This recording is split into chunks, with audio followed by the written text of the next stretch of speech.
হাজবেন্ডের প্রথম দায়িত্ব হচ্ছে, হাজবেন্ড হচ্ছে caretaker of the family, in-charge, protector. আর রিজালু কাওয়ামুনা আলান নিসা। আল্লাহ বললেন স্বামী হলো তার স্ত্রীর ইনচার্জ, প্রোটেক্টর, স্ত্রীকে সুরক্ষা দিবে, স্ত্রীকে টেক কেয়ার করবে, স্ত্রীর দায়িত্বে থাকবে।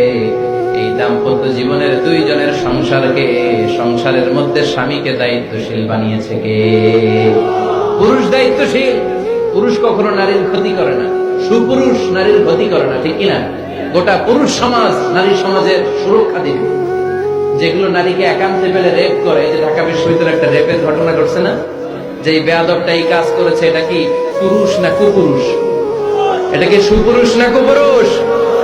সুপুরুষ নারীর প্রোটেকশন দেয়, নারীর টেক কেয়ার করে, তার ইনচার্জ, তার দায়িত্বশীল। দাম্পত্য জীবনে অর্থনৈতিক যত দায় দায়িত্ব আছে সব আল্লাহ তাআলা পুরুষের কাঁধে দিয়েছে। কার কাঁধে? এই দাম্পত্য লাইফে নারীর কোন অর্থনৈতিক দায় দায়িত্ব নারীর কাঁধে আল্লাহ দেয় নাই। এজন্য সব অর্থনৈতিক দায়িত্ব পুরুষের ঘাড়ে। 4টা অর্থনৈতিক দায়িত্ব আছে। পুরুষ নারীকে মহারণা দিবে, পুরুষ নারীকে খাবারের ব্যবস্থা করবে, পুরুষ নারীকে পোশাকের ব্যবস্থা করবে, পুরুষ নারীর জন্য রেসিডেন্সিয়াল ব্যবস্থা করবে, ঠিক কিনা?